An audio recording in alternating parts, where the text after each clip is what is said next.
Color TV. Color TV machiegni pacho ma e odwa. Kama nini nyakor mga joang en thuolni ndimon makare okinyi niendi mano makare makaw thuol makere mar wakini machiegni ahinya e kidi niendi mano mar chal mar piny nyakor mga joang par malong kanyendi ni bende jona wuotho onego bed ni bende chopo kaendi mano mar gombaka okinyi masani endi e weche endi mago mag ODM versus UDA wane sirikal wan onge sirikal kuom mano ka oponi wuoth bedo dhi chopo kaendi to wadhi go kod mbaka bende kodaka Richard Ogendo sechopo kaendi achiel kachiel wachako kod mbaka niendi okinyi mano masani nyakor mga joang. In bende luwa layogo endi mag tudruok mopogore opogore kama oting'o Facebook, Twitter, YouTube kaachiel kod Instagram at Color TV. Inyalo miyowa pachi okinyi niendi mar masani tiyudwa yono endi Musainya yudwa yono endi mano machal nade ka bende inyalo miyowa pachi achien kokalo kuom line endi mar tudruok marwa mano ma namba mar ote machuok. Mano gi thuoloni akawo kinde mondo arwak kanyo endi Richard Ogendo machiegni ahinya Richard Ogendo e Color TV okinyi niendi mar masani yie mondo mi thuolo mondo in bende mose janeno okinyi niendi machiegni. Erokamano nyikwa Ramogi Joang amoso duto te kamoro amora ma untie tamor kendo ka iluonga kawuono mondo wago mbaka matin e weche ma kage kacha. Yes. Gi weche manyien matimore. Ang'e ni wach moro obwogo chuny jomoko kawuono to koro wadwa ng'iye ni to baba wacha. Erokamano.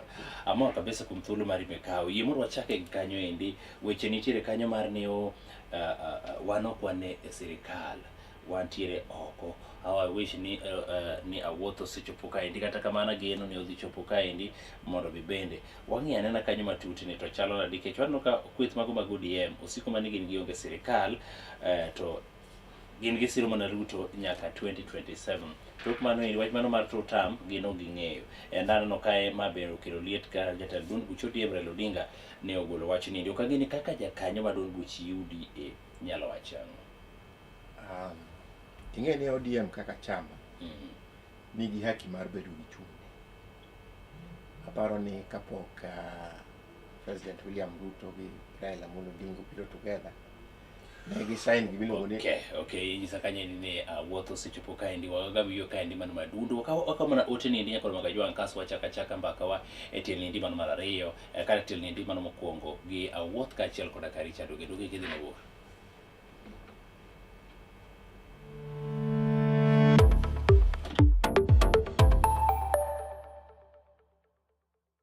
Get ready to elevate your business and any other commercials when you advertise with us. We are not just a channel. We are your gateway to the peak, for we give you the precision and desire to your commercials. Let us be your partner in success, broadcasting your message to thousands of our viewers. Contact Color TV today and let's make the magic together. It's enough to make a grown man cry, but not this man. Get back in there, Tia. Tok yudo thuolo mar ng'eyo mathoth kowuok kuom jopuonjewa e sikunde ka iduogo pacho, warwaki kod chenro mamit molosi mana ne in iwuon mar kweyo pachi kaka nyathi. Chenro mar bang' sikul chakore saa 10:30 mamidhiambo nyaka saa 11 mamidhiambo kama iyude sigana, wende manyasani kaachiel kod machon kaachiel kod miel motimo cathedral ma bende mori kaka nyathi. Bang' skul, chenro manigi mor lilo ne nyithindo duto. Color TV, machiegni pacho ma e odwa.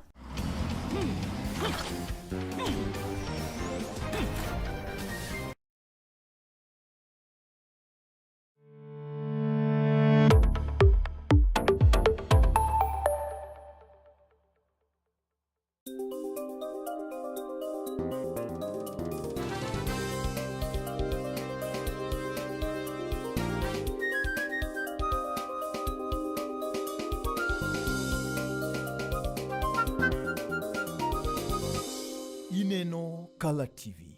Color TV machiegni pacho ma e odwa.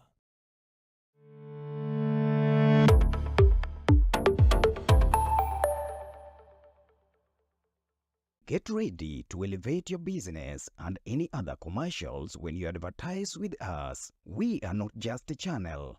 We are your gateway to the peak, for we give you the precision and desire to your commercials. Let us be your partner in success, broadcasting your message to thousands of our viewers. Contact Color TV today and let's make the magic together. It's enough to make a grown man cry, but not this man. Get back in there, Tia. Tok yudo thuolo mar ng'eyo mathoth kowuok kuom jopuonjewa e sikunde ka iduogo pacho, warwaki kod chenro mamit molosi mana ne in iwuon mar kweyo pachi kaka nyathi. Chenro mar bang' sikul chakore saa 10:30 mamidhiambo nyaka saa 11 mamidhiambo, kama iyude sigana, wende manyasani kaachiel kod machon, kaachiel kod miel motimo cathedral ma bende mori kaka nyathi. Bang' skul, chenro manigi mor lilo ne nyithindo duto. Color TV, machiegni pacho ma e odwa.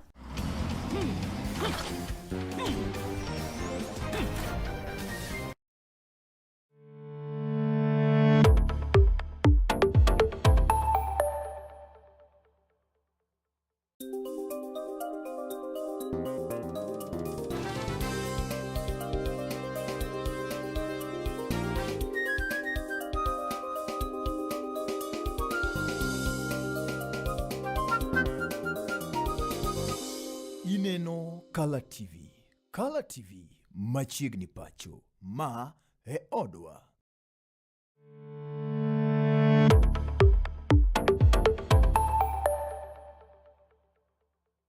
Get ready.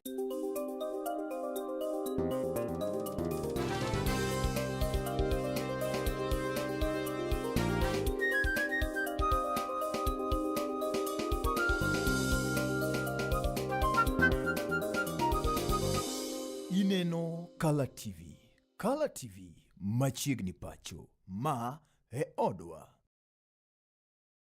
Nyakoro mga jwang wadhi nyime kaendi okinyi mano masani endi kidie mano machal mar piny mogomba kaendi koda ka Jona wuoth mano mar ODM kaachiel koda ka Richard Ogendo mano mar UDA mbaka mwago okinyi mano ma kawuono wach mano mar broad based government kata sirikal mabende okelo kanyakla nonro endi mar UDA kaachiel koda ka kwethgo endi mago ma Kenya Kwanza. En adier makende ni maendi neno ni osekelo ber moko kuom oganda pacho kaendi molany e gwenge ni mago ma Kaluo mabende nyalo kwano. Penjo bende oganda jo Kenya penjo ni to sirikal mano ma pacho kaendi mar UDA kata mar Kenya Kwanza kagiriwore koda ka ODM gelo sirikal achiel koso ODM ni yore gionge sirikal koso en mbaka mano mar welo pach japiny mondo me japiny one ni kare gini endi wanogwelwa gwela kata na wadhi mondo wakonye tich kaka ne giwacho to sirikal gi onge. To maendi keto piny Kenya lwasi machal nade kata keto johera mago mag duond buche ariyo go endi kama chal nade. Wagomba kaendi okinyi sani wasechaka nyendi kata kamano otimno bera wuoth bedo osechopo kaendi achiel kachiel yien mondo kora kaw thuolo makende mar wagi ni machiegni gi duto te kanyakla wuoth machiegni ahinya ka thuolo mari mondo imose janeno okinyi masani. Amose janeno ma Color TV goganda onagi te no yawre uru. Erokamano ahinya machiegni ahinya ure mbaka okinyi masani ndi wachako kwa wacho kanyini to wach moro mar sirikal kata wach mar Raila Odinga ogolo odiochieng' go mano manyoro kana owacho ni gin ging'e gi support President William Ruto nyaka 2027. Wach mar to term ok en gino maging'e. Wachako di kaka ja ODM mabende wach no wuok kuom kweth magu. Inyalo wacho ang'o awuoth ni to untiere sirikal mokwongo koso onge kapok wang'eyo gima ne jatend duond buche ODM owacho. Wantie sirikal to onge sirikal. Awuotho kunyal bedo ni sirikal to onge. It's either you're not there or you are there. Wan sirikal to onge sirikal. Kawuono ka ng'ato penjo niya awuoth chane kanye ni en e Color TV to ng'ato nyalo wacho ni samoro en e Color TV samoro onge. Okay, maybe reason. Wan gi individuals ma our government ma wacho ni expert.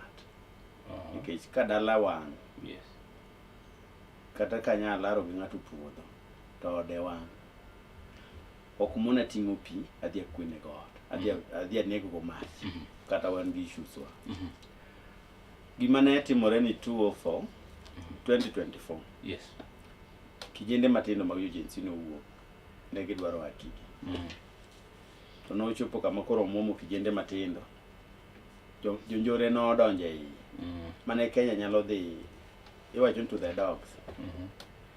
To Jakom kaka ng'ama duong' owadi gima Ruto no okwaye no wacho ni afadhali gokwe piny Kenya obedi gikwe kata ji tagore iye monde. And mane manochopo kama kawe jowa moko matin mane ni ODM ja ang'wen otere sirikal mondo okony jo UDA ogendo geni implement manifesto implement manifesto nikech nochopo kama ok ginyal implement manifesto mae makelo wa ng'eni ng'ato nyalo chiemo kata ng'ato nyalo mamer kabisa jowa moko dhi momere gini mor cha to gi gima giyudo gimer makochopo kamoro to wacho mana ne Ruto to tam wan kaka jo ODM agreement mane wasign gi jo UDA en between higa mokalo nyaka 2027 kochopo 2027 to wabiro ng'iyo ni gigi nyo timore bo wadwa ni en ng'ama long'o monyalo dhi gi wuoth kendo emomiyo jakom kwero jowagi winjruok en nyaka 2027 beyond 2027 ok wachope koro wuo sani between now and 2027 beyond 2027 wabiro ng'iyo kasa uchopo ogendo jogi ni sirikal koso giwuondre awuonda ne osiepa wuoyo e wach ma onge ng'ama believe gidak e piny ma koro onge sani onagi mora mora kamora mora gi jakenya mora mora ong'eyo ni ODM ne sirikal nikech ng'ama iluongo ni expert ni en finance minister mane jakom ODM ng'ama iluongo ni expert ni en deputy party leader mar ODM structure mar ODM at the top te ni government jok manitie sani e His High Excellency Gladys Wanga acting kichaki ng'iyo in parliament minority leader nene wanda pio wanda enamo yes chairman mar broad based ni enanga Dr. Buru Odinga koro who are you cheating ngami wuondo wachura wacha ni ya ni ODM oseyudo to pod dwaro ne oganda wa moko ni kawadhi e election ma 2027 to gima chandogi en ni ok unyal bedo ni UDA un gi president to uchako kelo deputy gidwaro a power sharing arrangement but no giloso sirikal mae window magin go mar negotiate nikech gimomiyo jakom ne nyaka gajogi piny koro yombogi ok owachi ni adieri onego wach ni adieri ni jopinye mochodo dhi koro igeng'o jopiny iwinjo jopinye motimre nade jotelo wero tutam nikech jopiny wero ang'ono tutam jopinye mochodo koro igeng'ogi jopiny oyombo jotelo koro ODM bende temo mana yudo way mofitine gini ma onegotiate go kako dhi mbele nikech election ni ma 2027 en osekawo shape mare dibed gima ber ahinya ka wan onagi wariwre gi jogot mondo wadhi ang'ono election mane option kende manitie mesa nikech the moment monagi wuok moteng'ore gini oko to jo Mount Kenya donjo tuaman mana wacho ni nono ka kech onagi ni esedari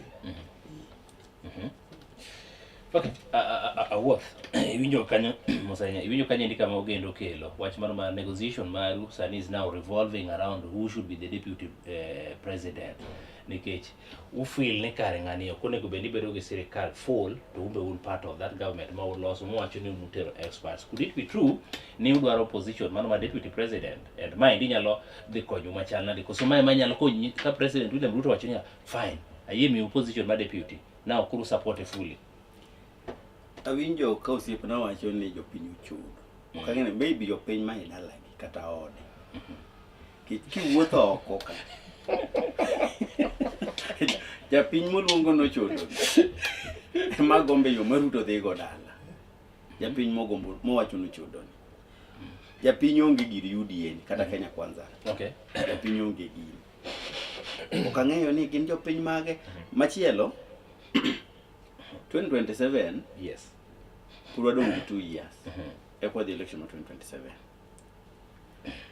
sirikal masani ni onge chieng' mane wan walose. Yes. Mane sirikal Ruto gi jogi. Kata ogendo ne wan ga wan e ODM. Ne gin ma jawanya manoringo dhi kocha. Okay. To okadagi arrangements biro but ok sani. Mae ma jakom gayo go jowagi. Uto tamuero ni. Utu gole kanyo to wan kaka jo ODM pok wabet piny mowacho niya wadhi support Ruto 2027 election. And coalition siloso. Kochopo ni biro lose ni wayudo ni through Ruto na mwanyalo yudo go presidency. Nikech ng'amo wacho ni wan to kwanyal negotiate mondo Ruto bed deputy wa. Kata mondo wabe wachak watel. ODM nolosi, party mora mora losi. Mondo grabo okaw power. To ng'amonyiso osiepna ni wan ok wadwar power. Power no wadwaro. Makoro mo 2027 to ji keto cards e mesa. To wang'iyo ni ya ka jo Mount Kenya ka wanyalo trust gi this time round magi support wa. Mo galvanize support mane jakom ni gotecha. Pod wanyalo dhi alone as ODM. Walos coalition gi joma moko ka mo tamore. Winjo gima wacho ni odak e piny ma koro onge sana. Okay, idhi react. Just a minute. I don't know. Piny ineno owuon. Ma piny ma onge. Oganda wa bende wang' ni dwa miel ni gilo election mar presidency. Gin at the side ma the winning side. Iwinjo. Ere ng'ama believe gima wacho no. Ni nyalo timo. Gini wawek wacho weche mwang'e ni gima wasetemo. Walok formula ni kidwa kodo bedo president nyaka ibede yod cha. Kionge yod cha, it is very difficult. Number 2, president matiyo nigi options mang'eny e mesa. Inyalo we ni options ano to kichaka ne to chako go mbaka gi joma chielo. Iwuok ne tiyudo kusekelo nyieki moro we kore manika manika. Wang'iye gik ma waseyudo e ndalo matin ma wabedo go gi broad based government. To wang'e ni to magi be nyalo loso foundation mar future marwa kaka oganda. Ni kaka wadonjo e sirikal, kaka Raila Amolo Odinga nokelo oganda mar joluo e sirikal.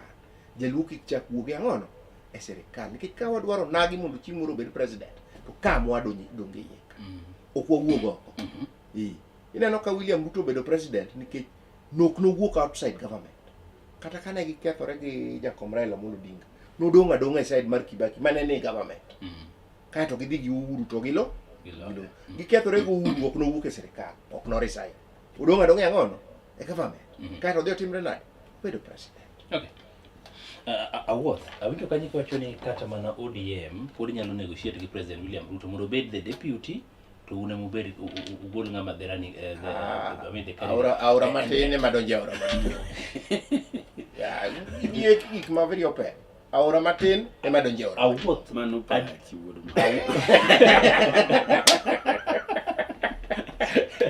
Awuoth ma possibility mar mind.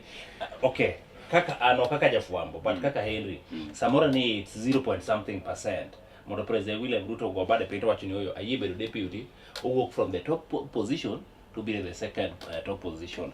But penyo mado ni mondo mia penye, winjo kiwacho kaji didi ODM nyalo losa coalition gi any other party magidhi godo. And kopo ni jo Mount Kenya are ready, bende unyalo losa coalition. But wang'e ne what happened in 2022, kama ji teno wacho ni Uhuru was the rais, Uhuru ere rais, Uhuru gimora mora. Sani ndi wan gi nuluonge ni wan gi there's a term mane itiego kai ni wan gi deep state. Yes. The system. Yes, the system. But the system and the deep state no fail. Manyaka kama President Uhuru Kenyatta, former president, nego ya kura, no yombe Raila Odinga. So, sure tima ni mantiere ni koro gando mawuok masamar piny Kenya. Kagi support Raila Odinga this time round. To koro unyalo ng'owa, unyalo win. Ing'eyo ni inyalo bedo nyathi mokwinj wach. To janyuol kwere ni kama idhieno. Ka ng'ane midhieno. Tidhi ka ng'eyo ga nguo ka ikun. Kati go ikun. Jo Mount Kenya neno goch mogogi koni. Kech ker machon Uhuru Kenyatta noluongo jodala gi. Monyiso ni eri jaduong' motine. Dan kijana mudwa mu support. Awuoth nyaka kawuono ka moskum ng'adi. Awuoth nyaka kawuono mwawuoye gi dakika ne. Pod believe ni President Uhuru Kenyatta gi jogi ne support Raila Odinga. Ok Uhuru Kenyatta gi jogi. Uhuru Kenyatta as individual no support Raila Odinga 100%. Joge Jogi nok joge. Ing'eyo ni kura en mara. Raila ok nyal chuna kama dhi goyo kura. But nen gi that power. No. Okay. Ok inyal bet gi power over my vote. Kuchan mang'e kama dhi goyo. Tije en mana tij kwayi ni jaduong' Ogendo. Ae UDA bie ODM. But kitamuri achuni. Ok achuni. ngeni Gima biro timore. Onge negotiation miloso between individuals. Parties ema loso kata gine manyo bedo sign dicha. Parties ema nyo sign. Party mar ODM and UDA. Coalitions since 2002. Thoth presidents musetiyo gitiyo under coalition. Kibaki noriwo notimo coalitions gi Raila gini. Wamalwa Gilu, Raila gi joge. Ne gitimo coalition 2007. Ne waywayo jomoko nobedo on our side. Mane wafomo go ODM. Election ma 2007. 2013 Ruto gi ng'ane noriwore. Ruto gi Uhuru noriwore. Ne giloso coalition ma TNA and URP. Wan bene waywayo Kalonzo gi joma moko noloso coalition. Koro kata election ma Kenya ka nyako form a coalition. But coalition ni form king'iyo ni kama wadhien be wadhi yudo gimoro. Mana gima wacho ni party ka party olosi mondo obede power. Oro grab power. Okay. Power na mwadwaro kaka jo ODM. Ogendo kapok react. I'm not reacting. I don't mean the benefit. You want the benefit of insight and history. Weche mane kindwa oganda ma Mount Kenya ok gin weche mayot. Gin gik manochako chon. Gin historical. Kata ka bed ni e Uganda wa kae bende wakendore gi Uganda go Mount Kenya. But mondo ja Mount Kenya o support Uganda wa mano zero. Gima wantie miluongo mo winjo ko wacho molongo party coalitions gi. Party coalitions onge. Gin gik miluongo gi dho ngere ni tribal arrangements. Nikech king'iyo UDA kiwacho ni en Kalenjin. King'iyo Wamonyoro DCP mano masawa. ODM bedrock ne Luo.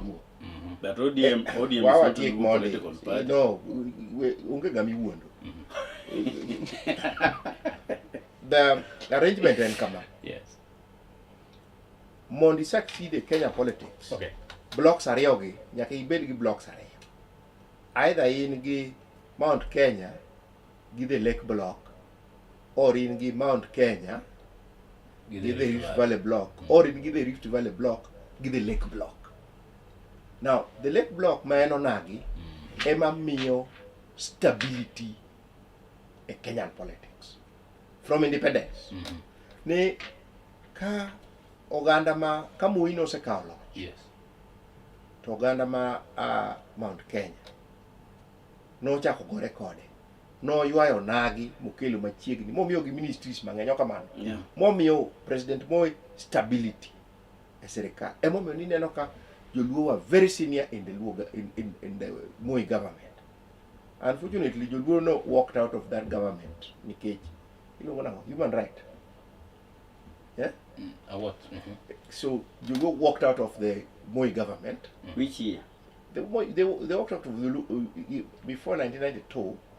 Oganda majoluo jotelo mane nie serikal majoluo no nyal control Oganda Joluo.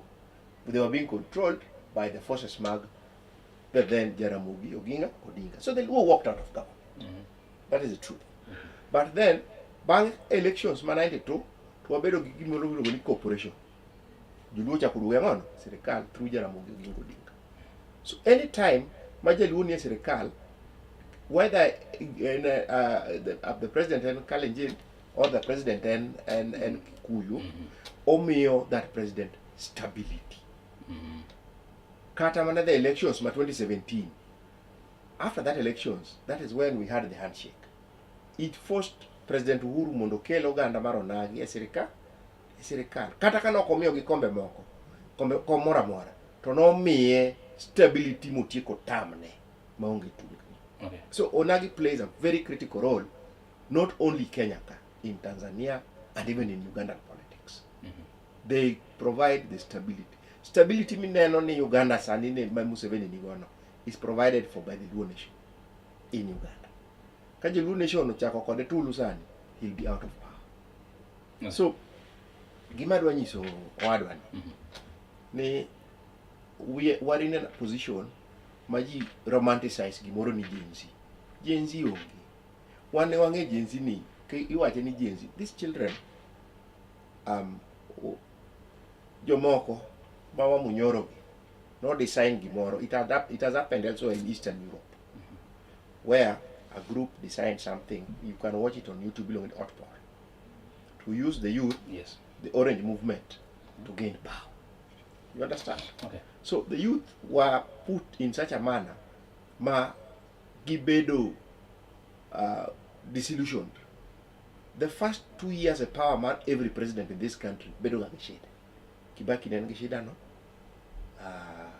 Uhuru bedo ga shida. So in that moment, joginene no ni President Ruto nen vulnerable. Winja. So gitiyo gi that process mondo gitem topple the presidency by not going through the legal processes. In violent revolution. It would have succeeded. It would have, because we must agree ni parliament as a form. Okay. Parliament is one of the three pillars, don't get? Yeah. The executive, The judiciary. judiciary. But parliament is key. So by ODM coming in, no create stability. And I don't want you to know ODM as Gimowa Chacha. By the Luo nation coming in. You inju. Emo mine no ka jomoko nyalo yuak to President Ruto keeps on tiyo gi joluo. Emo miyo Atandi en chairman mar budget. Mondo konyo Uganda wa. Emo miyo Mbadi en waziri ma finance. Niti gik mane timore behind the scenes kata gin ging'eyo. Finance ni koma finance ni okelo liet kabisa. And I dare say ni someone put his foot down mowacho ni onagi mosechwero remo mang'eny ka finance nyaka bed mar onagi. Kich nitie joma ne dwaro dhi Western. Yes, mane adieri. Why? Mondo wan bende region wa o enjoy gik ma all other regions osebedo ka enjoy for the last 60 years. Okay. So be that as it may, one processes ma giwacho ni they're in government and they're not in government. As a political party, Kenya is very clear, by the way. As a political party, ODM is not in Government. is not in government. As a political party, and we give that leverage. But give members are also in the government. But yes. one kaka joluo, we are in government. Okay. One kaka onagi wana in government and to stay. Kech onge odichieng' moro kendo mwachako waringe ndara kae no mawa wan bende kaka wadwa ni jo Mount Kenya ko winje gima wasewinjo all these years. Mane block kende magiti kok gi negotiate kod President Ruto. Yes. To gin wa munyoro onge block moro kendo. To ijaparo ginyalo bedo gi wa munyoro. But awinjo kanyo kose hint ni kata kopo ni joma samar piny Kenya wacho ni ginyalo miyo ginyalo yudo gimoro to gidhi support. So maybe mano pache kaka wuoth. Okay, wacha ka piny.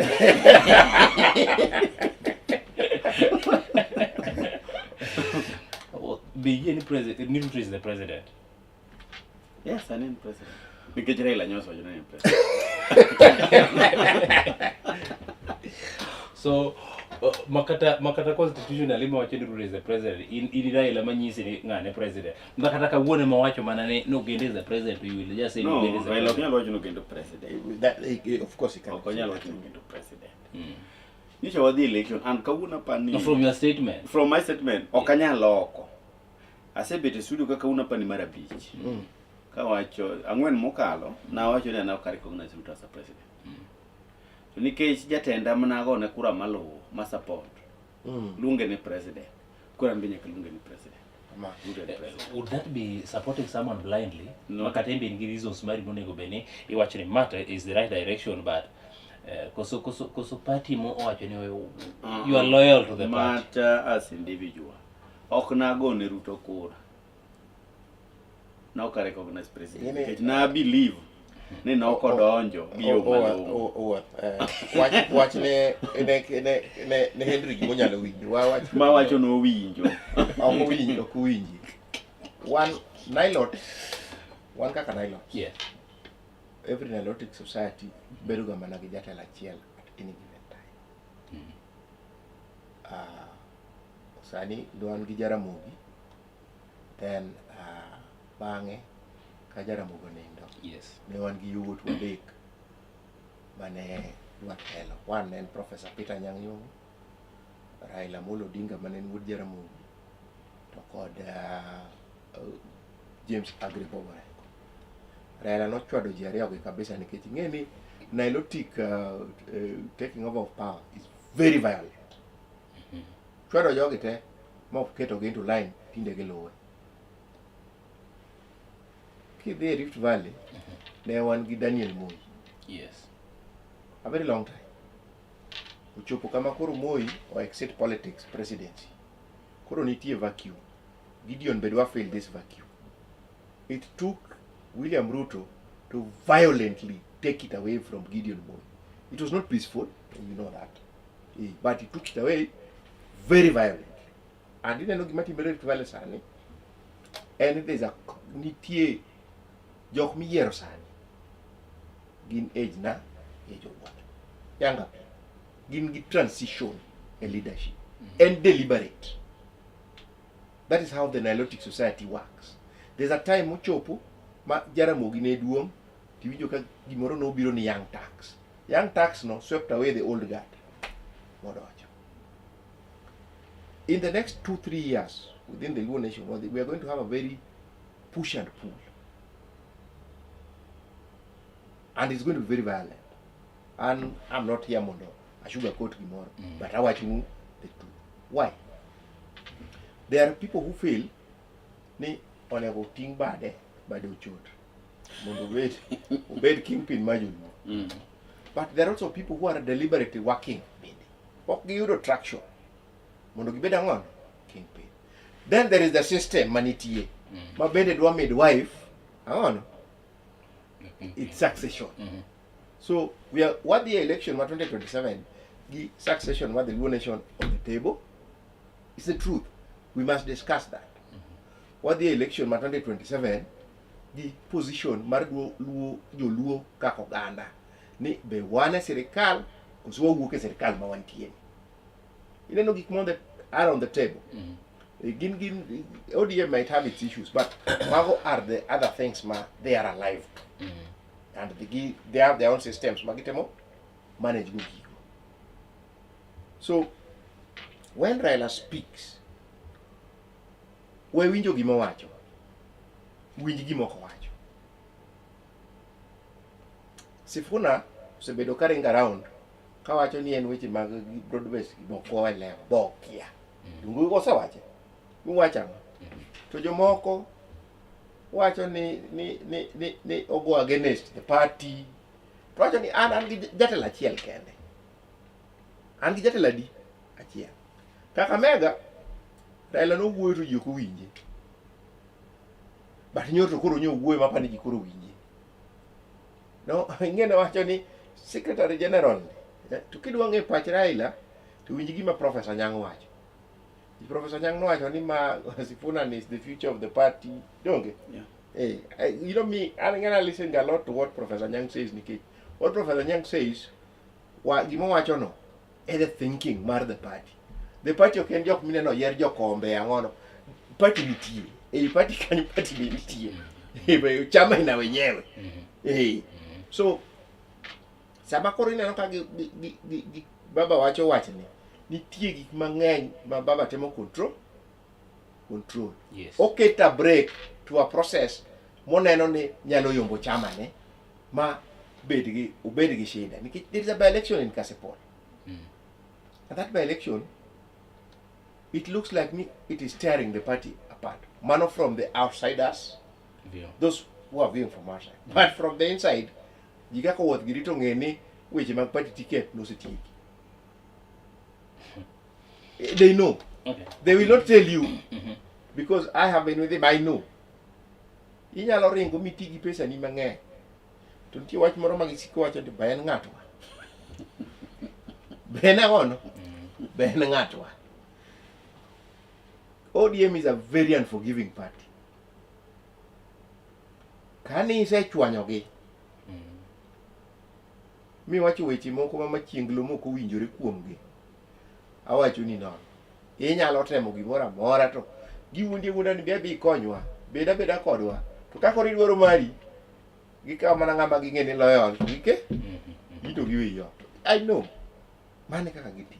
So kiwinjo ko wuoth wuoyo to ng'eni kama gini ochope within their own internal dynamics nitie the dangers magiseneno ni a zone margi ma they consider the bad party bedrock.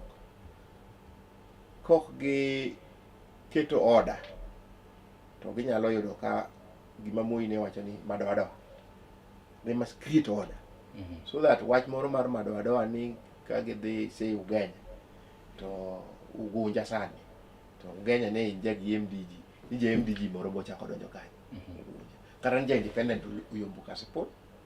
So they are creating order mondo gi get all party members, mondo gi get all leaders within the party mondo okwongo o campaign for their candidates. Magi say what they will present to you. Ihere okay here mane party candidate. Koro kiwacho wach to tam to kinchi to tam no wabro chopi ndalo. Gisani wan gi by elections monego watem nade? Onego focus on. Okay. One order monego gi create within the party nikech they are going for 20-year celebration. I am persuaded ni a celebration ma party no there are going to be certain announcements on a way forward on the arrangement between ODM and UDA as a condition. Okay. What? Watch maber ni sani koro President Ruto is the president, nikech Raila wacho ni is the president, but constitutionally Ripuri wacho ni ok en.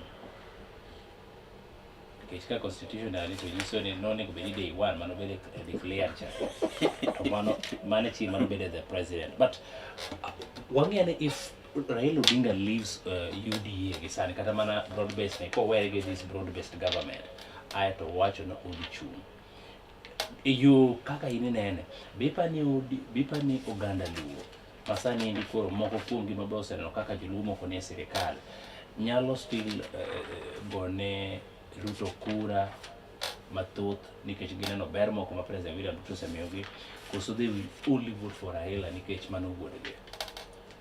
Gima nyaki ng'i mokwongo ni to Oganda Luo ma e sirikal and mane gima joluo bro ng'eyo benefits magi magikelo ne jodala. Inyalo bet e sirikal tibet kendi ng'ate gimari gi family. Koro ka onge gimobiro to mano gi forget. Gibro dong kuno kendgi maybe gi families gi few of their friends manyo gi chimo. Mar ariyo, Oganda Luo mana kaka wadwa nowacho. Oganda Luo bedo gi king'adi. Achiel. Ka jakom pod ochung' kawuono to 90% mar Luo or majority mar Luo bro dhi gi jakom. Kata manyo chungi nitie jomoko ma nyok en gi joluo 100%. Nitie Luo moko ma be nyol ni kuonde moko. But gima ng'eyo ni ka jakom ochung' kawuono to Oganda ma Luo pod support to the last one. Wang'e ni gik ma President William Ruto bende osekele ka Luo kae ndi moko mabende nyalo kwan kopogore gi jok mamiyo positions, but koro wang'e dongruok bende osechwalo. Ipani jaluo pod nyalo mana koso miye support nikech giwere gi Raila Odinga. Mana ka dongruogegi impact gi majogo. Kendo nyalo biro dongruok kanyo gi nying. Okay, kaka what be seno dongruok moro amora ma samoro President William Ruto osekelo ma inyalo wacho ni gi impact Luo. Kisumu East kae. Kisumu East onge dongruok ma ker osekelo. Samo wuoye kata chiel. To Kabonyo Kanyagwal fees. Kabonyo Kanyagwal onge Kisumu. Nyando. Mano Nyando. Yeah, okay. Koro kidwa wuo ni dongruok. Apart from affordable housing. Gi budget masani awinje kikwane nderni. Onge dongruok machielo mantie. And we believe nikech wuodwa ni kama ipoke ene mopoko. We believe in this financial year what in another. But as at now, apart from affordable housing, maneno Kisumu Central. Onge dongruok machielo mosekelnwa. Adwaro waga wiyo kokwadugo gi. Ogende. Wadhi ni wako kadhoga samoro. Ogimane nani wuodwa. Ere dong. Adwaro waga wiyo.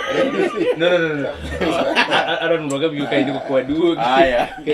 Awot confused ngama nene.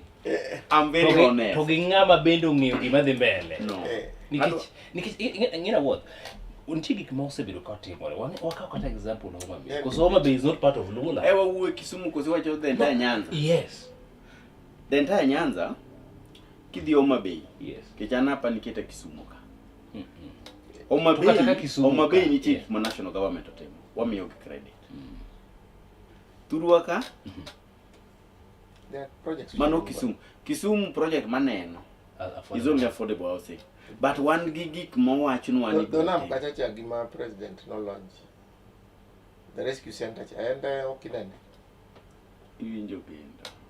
Where watch gimaneno. You pass there every day. Kaidi luang ni beach. There's a massive construction. What one no project kaka Homa Bay ka. Already. Because Homa Bay payo rumo. Homa Bay stadium just kerinyo kete peso city eko. Homa Bay osetiyo, ring road chatiyo. One be order no same projects ka. Mok ni gidhi konchi. Let me put it plain. Okay, mondo dhi yueyo. Let me put it plain. Okay. Oto wacho gimoro ka ni nitie jok ma gudu dong kendgi gi mondegi gi nyithindgi e sirkal. Kidhi Homa Bay, the bulk of projects mineno go gin Dr. Raymond Omolo. Okendo make maka kanyendi kanyi modwa ni odugo chak godo. Make maka gi kanyendi. And anyalo nyisi how it started ni nitie ka affordable housing bedo launched. Ogendo Homa Bay. Okay. Wadhi yueyo kanyendi aporo moga jwang. Wadugo tok thuolo machuo kama koro mak gondo endi. Wadwa ng'ere to chalo nade kaka Uganda luwo. Bentie ber moro mwaseneno ka obiro nwa kokalo kuom loch mar jatend piny Kenya mate bende tiyo gi thuolo masani endi. Jona Wuoth to dero ni onge ber ma President William Ruto osemiyo Uganda luwo kata osebiro ka luwo ka kopogore gi udi manyasani ma bende igero. Aeto Ogendo bende neno nitiere kaka jatend piny Kenya osetiyo. Wadugo ka ento kuma choki kidhi mabor ahinya. Kisumu project ariyo. Get ready to elevate your business and any other commercials when you advertise with us. We are not just a channel. We are your gateway to the peak, for we give you the precision and desire to your commercials. Let us be your partner in success, broadcasting your message to thousands of our viewers. Contact Color TV today and let's make the magic together. It's enough to make a grown man cry, but not this man. Get back in there, Tia. Tok yudo thuolo mar ng'eyo mathoth kowuok kuom jopuonjewa e sikunde ka iduogo pacho, warwaki kod chenro mamit molosi mana ne in iwuon mar kweyo pachi kaka nyathi. Chenro mar bang' sikul chakore saa 10:30 mamidhiambo nyaka saa 11 mamidhiambo, kama iyude sigana, wende manyasani kaachiel kod machon, kaachiel kod miel motimo cathedral ma bende mori kaka nyathi. Bang' skul, chenro manigi mor lilo ne nyithindo duto. Color TV, machiegni pacho ma e odwa.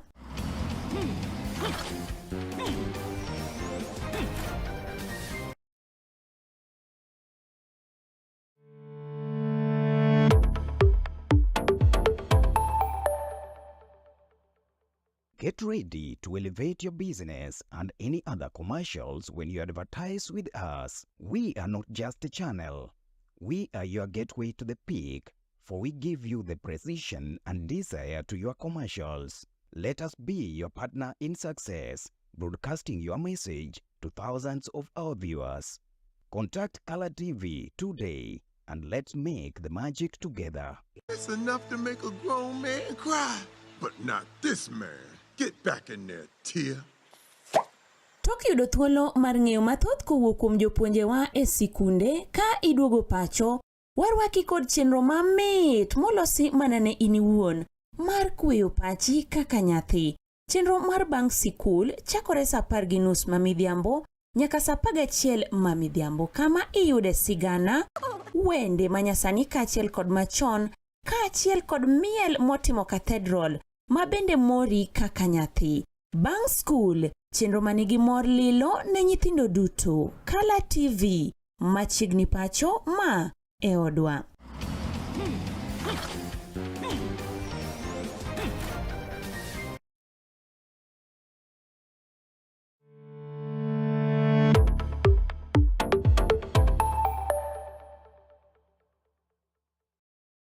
Bana kabani ndi nyako mo gajwange thul ni ndi nyako mo gajwange wadhi nyime kanyi ndi yono mano makare ukinyi ni ndi mano masani bedi turi kodwa kanyi ndi kimiwa pachi e thul ni ndi mano mara okinyi kada bendi nyalo nyiswa kanya tiluwa yono mano machal nade wan ka ndi koda ka Richard Ugendo mar UDA ka chelo koda ka Jona Wuoth Ugendo angadi seche bende ikelo wach mano ma Wuoth kelo kanyo wach affordable houses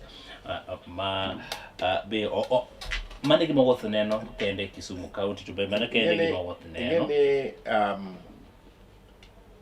iwacho ni icha ogwang kichagwen ngene the truth samoro adieri nyalo konyo ka before the broad based government Kisumu County ne represented in government mar Kenya Kwanza gi Alfred Kombudo would former MP Nyakach kane broad based arrangement biro to Alfred Kombudo udibedo commercial attaché in Brussels to koro Kisumu County odong maonge ng'at manyalo chung'ne e government kama gik ma critical mbaka ma critical igoye nikech ing'eni kuonge cabinet secretary tuonge permanent secretary ing'eni manero basically gik mang'eny nyaka kali kaete committees mag parliament gi mar critical bende finance committee chair okun budget committee okun chair kokma resources better appropriated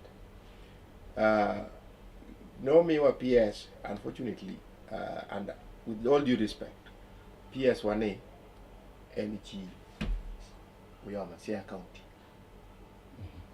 even so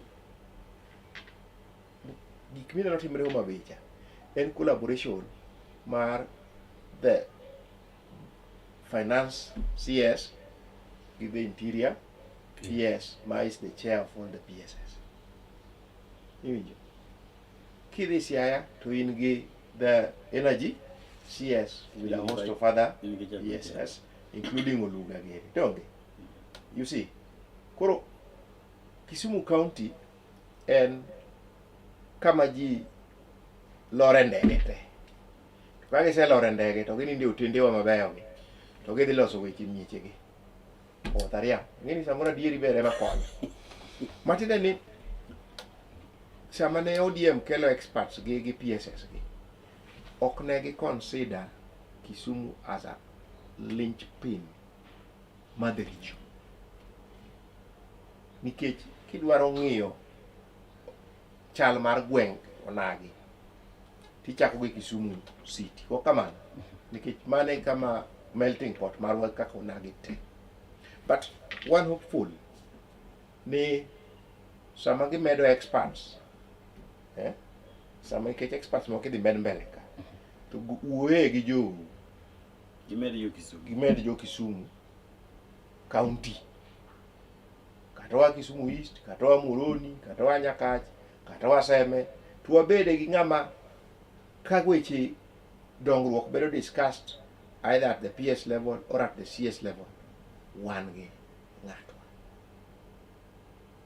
mano is very important. Development oktimre by accident otimre by intention okaman so ma president osekelo kaka affordable housing gik gin gik matin we have employed thousands of youth but not only from Kisumu County but from all other counties including Kisii including Nandi and Kericho nyithindo moa kuonde go matiyo ka the next level ma osebedo ka theko and the the Mamboleo, Chemelil, Kipsitet Road. Okat, and that are very important for Kisumu East. Because all link Kisumu East, Kisumu West, Kisumu Central, and also Moroni Okama. So it's a trading route. We also hopeful ne Ndarama work Gini Rabur. Kalwo Chega, that Atari. Bulbedo Tamak. Mana and Ndarama very important. Ndarama work Awase, Kadika Titu. Those kind of road networks. Ngenisiaya has a lot of proper road network. Karasi of you would see. Sana engineer Kirio Regi when he was at PS. You know. So bedo gi PS ma substantive okmatimugi gender gangwanoka ma substantive either in finance, any roads, any interior, you know. Emanyalo kilo lokruok Iwaka. So one bende kaka Kisumu County leadership, one gi our own problems, the rivalry no konyo. Jakom duol mar joluote. Oken Dr. Nika. Yeah. Mano jakom duol.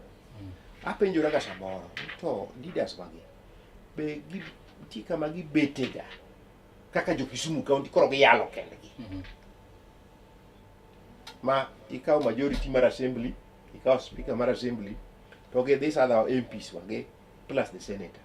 Nikech okomata ambition mara, gimo mata ento jo turwa nyalo yuda ngo from Kakabe. Okomata ngamo kele. Yeah. Koso ana no maraji. Ka ng'ato nigi idea maber, okonya kata kwa winjire kode political, but idea neno be wanyalo tiyogo mondo wakel go dongruok turwa ka. Koro jakom duol onego los duol moro matin ka kama jogi rade, nikech an asewuotho gi jogi and you'll bear me witness. Some of the MPs ma wan go Kisumu County ok wuo to one another, ok gimosre kata, and they're public leaders. Koro at that level kidhi Homa Bay kata sani nyalo weni Homa Bay wang. But when a meeting is called for Homa Bay County MPs and leadership, they all turn up. Ariambo, to discuss with my Homa Bay. Kendo sano siasa giwe dot oko. Gidwa discuss with yangon Homa Bay. Emo mine no ka president enga very comfortable Homa Bay. Engweje mang'eny mine no dhi Homa Bay. Ginyalo gore ki siasa lakini ko chopo kar maendeleo kanyo. Siasa bet giweho. Giweho. Koro jowa bende onego bed kamano. Walaro gik mang'eny, kombe mang'eny, tije madwa bedo majumbe, tije madwa bedo governors, mano bwego tebe. To gi sani to gino pod onge. Koso be wanyalo bete kaka a leadership maonge akwede. So it's a challenge on you, jotelo mawuok Kisumu County, at least. To gina ka wandu wabet gi gawuoth atinge onge gimola. Okmani kisa mo level. No leadership masane ni, and I need to be very honest. Okay. Rift Valley there is a change. We are growing old. Sani gi wich maler mawuoth ni gon. Ni ng'ato pod penjo na wuoth ok nyal bedo jale. Pod idhi many mana ng'at ma osenuore. Iwinjo? Ka wadwa develop as a community, nyaka wadoge gi young tax. Mondo old guard give space. Dinge ni nitie jok ma nyithindo monyuol masani dongo kaka myself. Maino ng'era Raila, Rengo, Anyang, as a leaders. All their life. But kidhi Rift Valley ka, to the ages mag jawage gin ok ne gin bet giri ng'ane, Franklin bet giri. Yeah. They are not there. Esa Kruto. Hey, I don't, gionge. Onge ng'ama winjo. Hey, Yeah. gionge gin gi new vibrant angono. Leadership. Hey, so one thing that Uganda we now must start thinking on transition leadership. It's a painful thing. Yeah. But kok watime. To chieng' moro wanyalo chiw to edo ka the rest of the country has moved on. Wana pod wana ka. Emomiyo kineno ka Dui ochung' Kisumu East, tineno ka support. I support him because en a young leader. Nikech obro biro give fresh ideas. You may not like it, but change samoro ber. Kineno ka support owuon. tangi gimo mi support nikech is a young leader man gi vision modwa timre nade modwa fulfill. Okay. It's a challenge kaka jo Kisumu County mondo mi gin bere gigo mbaka to ging'ere ni yes one pok notim to kore no pok maduong' ahinya bedo miwa. What is really happening and going forward wan kaka jo Kisumu County wanyalo timo ang'o? Wadwa tiyo kwa chini mondo wadonja nikech sani koro ji nie campaign mood kendo osechakore achaka and kura bende nyaka go to kura ni endi kok ogoye to ok wanyalo yudo telo mwadwaro. Awuoth crown wach maru mar bede sirikal kata onge mar sirikal ang'o minyalo wacho mogik kapok wadonjo weche bende mago mag voter registration and maybe kawo kura. For confirm ni development onge thuruaka mutieko to mana statement nacha ni budget ma higani wanyalo yude gik moko nikech my budget mambadi you're putting what in my mind. My budget mambadi okwongo goyo Mamboleo Road cha eneno Mamboleo Road kir jo judi gi no kawo pesa Mamboleo Road ocham ema no megi ni gigony go judu dier manja gipogo ganda gipogo no say the truth. To Mamboleo Road nani ku commissioned by Uhuru. Mamboleo Road was no road in the budget. No money in the budget. Nothing like that. On the contract side. The Chemelin, the soil curso in dam. Commissioned by Uhuru. Allocation neonge. But no. Contractor timange site ka pesa unge. Idwa chako idwa kwa donje weche moko ne gwa donje. Ndara Mamboleo. Pesa neno de kanya Ndara Mamboleo contractor was on the site. Ka kero donjo, ker masani ni. To gitimo supplementary. Mor ni yeni kuren ker Gimotimo number 1 gimayo wa pesa cha. Koro pesa ubet maonge sama ne gitimo supplementary. Same to koro so in supplementary mane gitimo nogolo pesa kum jowa. To seche go ema ne wa wange gi jowa manoringo dhi. Giringo gidhi ka ker to gin gima gikelo ka gidhi kucho giyudo michele go ganda. Ema ne giringo gikelo michele go ganda. Seche go no mewa PS makata wuothe ndara ka. To kata ng'amo ng'eni en PS kata di. Mo wacho ni jo ODM no golo cha. Igolo ng'ama onge kata impact mukele nyaka. Macha ng'ama norombe ni dhi kata seche ka. Development mwadwaro. Yes. Amor gi development ma President Ruto timo kuonde mamoko. Andoromo time Kenya ke. Okoromo time ne certain area. Wan kaka jo Kisumu County bodwa dongo. Wabi wan gi paya ka. Wan gi meli mano uro chako kao iluongo no MVO. Wadwa neno koringo.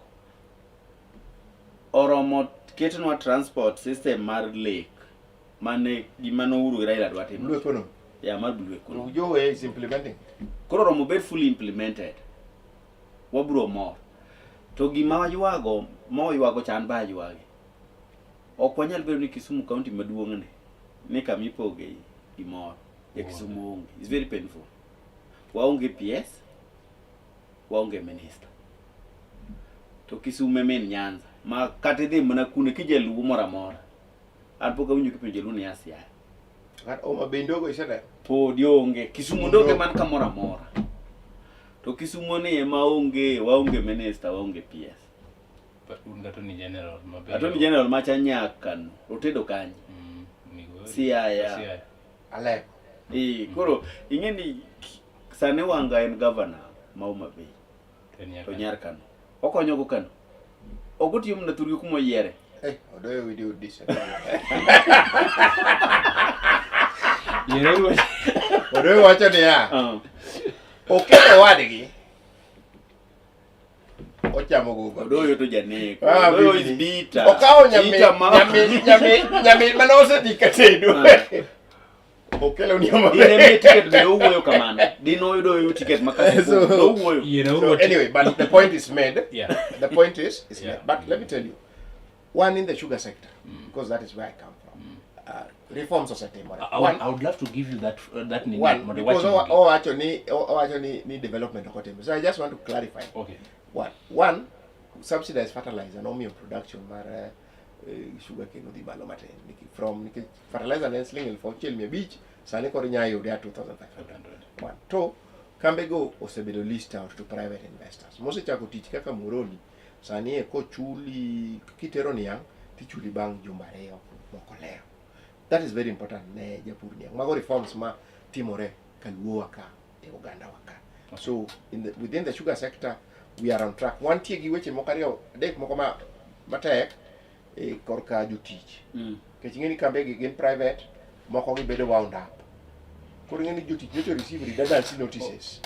They are going to be laid off and they need to apply afresh. Koro kanyo bet kelo hit moro.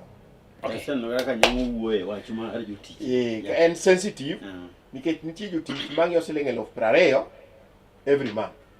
To nitie jatich madwaro 4 million ne omiyo odhi ang'on? Odhi dala. Koro the choice is ing'iewo 20,000 kose ng'iewo 4 million.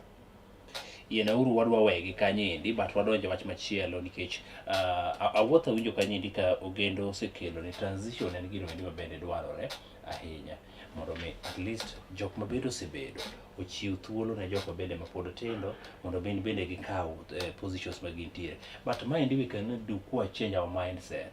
But mindset no ndi wachako change ka wakaw kura mwagoyo ne nyaka jok matindo mosenyiso dwaro margi positions mopogore. Now jidhi siasa be ineno ka loser now ready mar dhi siasa ma 2027 in terms of numbers kech kwang'io over 700,000 votes ne okogo ne Raila Odinga makeni mane madine go to dino yudo godo the presidency.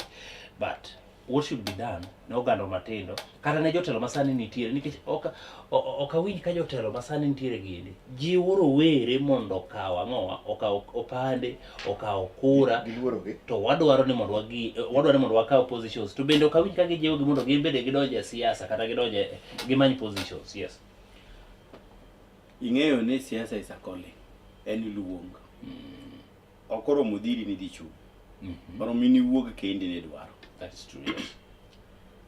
Mayo thuolo ma kijende oyudo ka gidwa kelo lokruok nyaka koro giwuok oko koro chako kawo 29 tarik 29 dweni nyaka koro giwuok oko gidhi gikaw kura mondo namba gi magi wacho ni ng'eny ni kichwacho ni youth e mang'eny and ng'eny no romo nyisa midhi go kura dhi kaw kura koro muchieng migoye tigoye yier jatelo maber. Jodongo gi bok bi wuok ka ok vote out nyaka wuog nyaka kaw kura. That's true. Ni dego kore kinyalo gole kecho gibi gole gi thuon. Mar ariyo nitie kijende be onyalo bedo ni en kijana to wiye en kata mije duong' uticha oyinge en kijana koro ok en ni kon nyaka wayiero kijende then piny bok nyalo bedo ma kijende lile mantie jodongo go be nyaka bedie. Esi moko nyalo bedo jaduong' ikiko to tiyo maber gini nyaka time hybrid jodongo gi kijende gima tigi point mawacho ma important nitie kijende manigi pach jodongo to nitie jodongo manigi pach kijana. But chako ka wacho ni nilotic transition and very violent and obiro I can assure you nikech I was around in 92 91 when Jaramogi passed on. Mondo Raila obedi the facto leader mar jo Uganda luo mokwongo nikech kilo biro jatelo tipenji no Uganda ni wacho na ibinjo kata ansani kama nyoke Kenya Sugar Board gima wuoth bu penja ni to mjumbe ni makoyo wacho nang'o kit kanye kamichake wachi o kamano. So the youth madwaro bedo itelo one nyaka ging'e ni onge ng'abro miyo gino na sema plata manungi nikech paka mzee okunyo hata paka mzee okunyo maziwa. Number 2 nyaka gikaw upande sanie is there wasebedo gi drives kane warwako Dorcas dala gine isido ka Bigori ne nitie system mane inyalo register for kipande, inyalo register for birth certificate, inyalo register for marriage certificate, inyalo register for SHA joeji mokelo normally gin system no sani. So namba chiel nyaka ikaw ng'on kipande kisekaw kipande to chopo sa registration mar kura nyaka ikaw ng'on kura although jakom nyowacho ni okone tiende mag registration it's a very expensive but I also agree with him. Nikisekaw kipande mano already nyiso ni jakura koro ng'ama nigi kipande onego yiene go kura. Kisekawo kuchi to ng'i spectrum ma jotelo kidwa kelo change to ng'i jatelo ma represent gimidwaro, nikech e ndalo mang'eny wawe jotelo to wayiero pesa. So awuotho ken kama mane ma jowa gitimo wawe kata kiseyiero pesa koro sani koro kok ine ndara iyuak to ndara to nyichami gi ng'acha bi nyaka duok pesa ne ndara nyitimri nani nyichami kok ine osiptal tipenjo no osiptal onge nani to osiptal to nyisi timri nani ichami koro pesa no to kokelni to chama nikech ok ikwayo ene momi to kochopo saa kura to go ne ng'ami ng'e ni nyalo kelo lokruok e ngimani. Nikech gik ma kijende ywago sani giywago tich number 1 ok kamano, giywago lack of opportunity number 2, giywago ni josiasa tiyo kodgi marach. Koro ok ang'eyo samoro ni understand josiasa tiyo kodgi marach nade. Josiasa ok nyal tiyo kodi marach ka ok idwa ni oti kodi, kata wan youth ing'eni ok anyal bukora nogendo ka wan adhi chwo ng'ato pala, ogendo bukora adhi chwo ng'ato pala. Koro jasiasa matiyo koda marach onge jasiasa ma oro ng'ane duto ng'ane. But even if that is the case, kaka an individual man gi right thinking, yes, awuotho sing sana there time kama ato pacho wuoto nyisa nang'o, is it the right way? No. Yeah. Koro gima nyaka jowa tim lokruok to ber.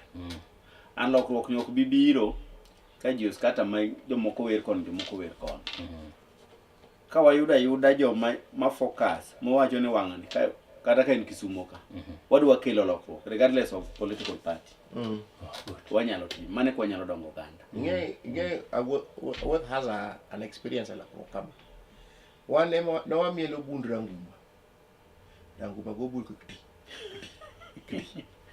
to winjo ka bul moro be akoni ko owuoth giribe go bul moro kan kidi babo se wacho wanto wero ranguma emadhe winjo ke gigorango babo se wacho koro tiwi gi nyapa mano be mana lokruok nango ne lokruok nikech apart from the fact ni ranguma ne jakani owete gi makano mono timre nade imano gule to nikech baba no timre nade no se wacho kuso owete gi makano ko gule the IBC kawuono the have website no werigi ne kura kaka ranguma no yudo kure kano but manur koro history tani en warieteni ok winjo kama kelo akele kama ni whereas jopiny ne onge power jokano miwacho ne onge power mar golo ngeni tinde ngeni ji the front line soldier then Fred Owuor igo wadwa gi Owuor ne nigi party mane nyalo ile mombo uya maga jok mane front line kano wago ne onge party but they what giri within the party system wanted a change for certain reasons they also put forth and the rank and file mar the voters no side kodgi to confirm kendo e 2022 kuso nikige macha confirmation nikech if it was not right to the 2022 again ranguma would have come back bungadia but the voters no confirm Professor Anyang for a second term. So but in a nutshell gima wacho en ni change ok bia ni out of magic. No, nyaka bed deliberate, nyaka bed well thought out and structured and formed, and there must be a clear reason. Okay. Kwatieko bauneno ka jotendwa masani oyie kata bende gin another sense mano mar neno jok matindo obedie positions right again ang'o bedo ka gin very dormant e jiwo ji mondo owuog oko kata joma tindo odhi omany kura. Wan kaka ODM champion for joma tindo mondo dwaran odwa leadership and they are there. Joma tindo wan gi babu ten wan gi Salasia mako joma tindo and kata ibiro county assembly ka nitie joma tindo koro kata mana sani wadhi celebrate ODM at 20 ibiro winjo ka Clara Call bro bedo mana ni joma tindo wuok odhi dwarango nikech ok mi nyaka wuog idhi dwar kata mumo wacho ni kidwongo timire nade joma tindo go nyaka wuog oko but nyaka convince jo ni nyalo bedo a good leader kejo kinyal bedo ni nyinja maundu ka ma ODM mangecha tisieko ni ODM mana ming'eyo an gi history ka ODM mana ming'eyo osiepa ODM okelo joma tindo ODM okelo joma tindo Yes. kibiro Kisumu ka the assembly onke joma tindo majority mar joma nie Kisumu county assembly gin joma tindo actually 90% gin joma tindo koro manyiso ni ODM support joma tindo at certain level ng'ama tin mane manyudwero because gige dwaro ilar party be nyaka bed party nyalo wen seche moko ng'ama tin democracy must be they guided said democracy must be guided wane kama dwaro this is kama na kelo I have a friend a mutual friend marakode ilongo ne wakili Joshua Odhiambo Nyamuri a young man then aspired to be the chairman mar party Kisumu when Kisumu Central and Kisumu West was one constituency very vibrant negi a lot of support but democracy was guided more made Dave Okwach you understand you know by Nyamuri kamano I have seen it there was a time again ma ODM was facing a problem dormancy then they wrote a paper young people within the party Manoti then Millie Mabona Babula Mwamba Rosa Buigi were young and Johasan Joho and former governor Nanok who is now the State House Amason King they brought in something called ODM Reloaded oyenige ye magetia magi campaign ma pap tube bedo very popular koro kama koro idware telo within the party hey the late Kajwangiri wacho ni jogi ma wachamo nyithindogi Watieko. but segment So, Kajwang but- no party nyaki bet nitie you must be faithful Loyal. you must be loyal and fidel no that one is not only to the those three things No. kionge go tidwaro no, ni that one is not only to the party that should also guide our own lives when you're doing something you must be or faithful. you have a leader mamari number one onge leader mabro bedo kudi kokin loyal yeah kokin faithful cooking kokin practice fidelity to that particular leader But awuotho wachona gimoro kaidi maber irrespective of a political party mobiro kaber nyalo biro we should all support that we also apani onego wabed gi that mind mar ni kik wang'i ni en party to wang'i the individual madwa kelo that change. gima tamo wa individuals is one sani Shakil tiyo Kisumu East onge kaka party nyalo luonge mondo discipline makata gik moko ma kaka onge gimo timo cha to dongo gero no police station koro gero police is development eh jo piny dwaro lab e school nyithindo dwaro lab no onge we go Shakil aonge kiwuothe Kisumu East nyatemo tafiti Gimoko mamit. mokango mogo mikelo sachilia wakela ni urnia wakela ni momiyo seche moko wamiyo party priority Yes. nikech party seche moko jopiny nyalo complain ne party un manyo miyo wang'ani to party luongi nyo wamiyi mandate mondo idhi tim 1 2 3 nikech nye convince wa among nyi yombo e party wa to kose yieri independent ne koro kaka party luongi yo but let's say kata koro idhi mana marach okay izeda jopiny nyaka many the recall mabe okoyot or giriti 5 years but kopo ni ng'ato nyalo tiyo kata ka ok ni kopo ni ng'ato nyalo tiyo maber irrespective of political party mobiro go kata biro independent I think ni mano is something good. Henry What you gima adwa penje there your last remark gima adwa penje en osiepa wa ni di ja ODM matimata to jowangi manokuongo ne Raila State House ka e giru ni be gintie kacha to gionge dong no gid negidhi pato yieroge to gidhi against party ma party some of them nie ni ne kote manokonyo ka party no se expel. But chik be mata moja MP mondo be kik the president. Sami sign code of conduct mar party nini. Koso jogi no koso mane kama party be nyo party okay ngato. Okay. Ing'e ni party ng'eny sani ji dhi election 2027. Kadwa chung.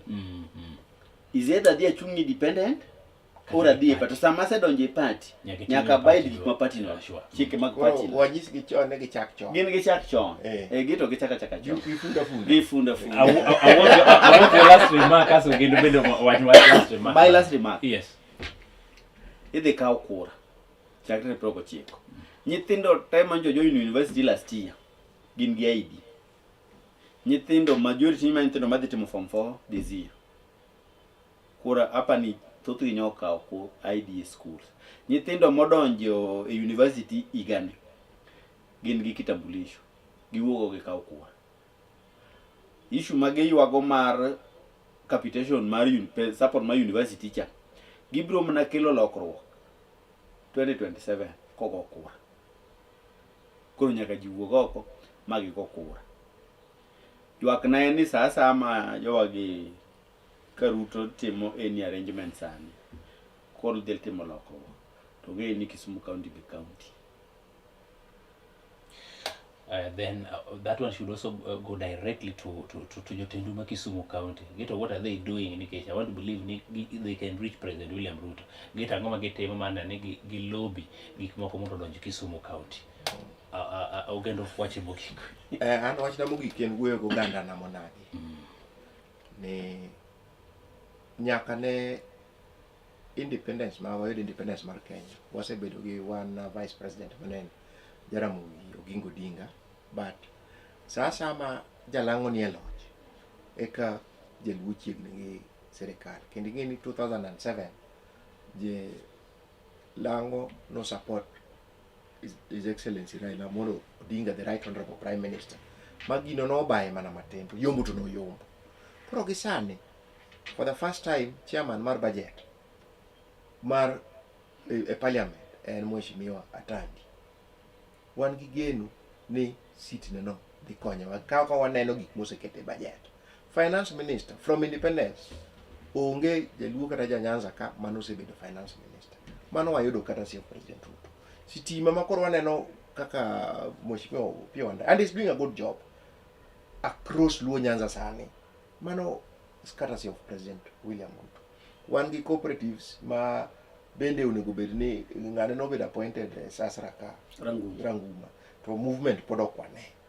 But he should pull up his socks nikech Governor Paranya ma is in charge of cooperatives nege ngo pata gi dot. So Kanyo he needs to wake up. No, and he said he needs to wake up. Then one called the Attorney General, the first woman Attorney General of the country. As a community, we are proud. Ni wane mwakungo golo, the first female Attorney General of the Republic of Kenya. Courtesy again of His Excellency President William Ruto. One engemawa, lifetime one. Wasebedo manage PSSRA. PS mane interior mokwongo ne en Oyugi Kugango. Hezekia Oyugi Kugango Kalambe Ngongo. Sani bende in our lifetime wachako wayudo Oyugi moro. PS Dr. Raymond Omolo ma en nyathi onagi. Ma bende waneno gik motimo kako owuotho gi widows gi empowerment. En a young person machalo kodwa manyalo winjowa.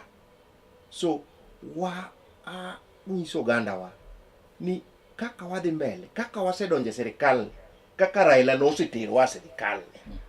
Koro kik wachak wawuogi e odni nikech kwawuok e odni wadok e 60 years cha. Koro kwayo gi niya ni weche tu winji to mondo wadhi mbele yudo gik mabeyo gi. Watikuru wach 2027 ni chon. Ena tuta. Wamiru His Excellency President William Ruto second term. Bang second term no koro wanyalo negotiate ni to 2032 wago mbaka 2032 kaka koro de wa stabilize sirikandi wachako mi term mar ariyo koro in bende sanie jok manie ot nikech sano koro bro discuss gi joma nie ot ingeno Uhuru no kelo Raila ne ni oko ne okene yo Sani ng'ama ne ni ot ne ntuju. Raila ne ni oko. Sani to koro nyithiwa mbade giri ni e ot, o Wandai ni e ot, Omolo ni e ot. Iwinja? Wacho to jok ma in go e ot gi kata kobro medo moko. To miwa ng'at achiel ma wanyalo dhigo mondo o continue the journey from 2032 and beyond. Erokamano. Gima adwa medo. Okay. Gima nyalo miyo jaluo gi support Ruto en kaka jowa man kuno tiyo. Ka onge gimobiro piny ka, to kati bimna gi Ruto no kaditi ok wabilo. What about Kisumu? Hey, mane mo piny. Agonu erokamano ahinya kuom thuolo mar mukawa wago kodu mbaka momenta ahinya kiny masani endi, but adier makende ni oganda nyaka koro wuog oko mondo ndikre kaka jogo kura, gikaw kipande gindike kaka jogo kura mondo mi jatelo ma gidwaro no ema giyier. Ae to jotendwa bende gin bende gidhir chenro makamagi endi to giyie ni lokruok nitiere, but gima wayiere te ni lokruok midwaro no endi en gima ng'ato dhiye kende owuon. Ok irit ni mondo keli kata position ma samoro nitie go endi ok bed created ne in owuon, but in emidhi ae to iyudogi. Kuma nago erokamano ahinya kuom thuolo mar mukawa. Jakor Jwang' wabedo kaendi kod Richard Ogendo mano mar UDA kaachiel koda ka John Awuoth mano mar ODM, wago kodgi mbaka kaendi weche go endi mago mag broad based government. Kumano nyaka odiochieng' machielo ka bende pod wadhi nyime kodi e yore endi mano makare kiny masani kik idhi mabor ahinya. Rit masani nyinga Henry Okech.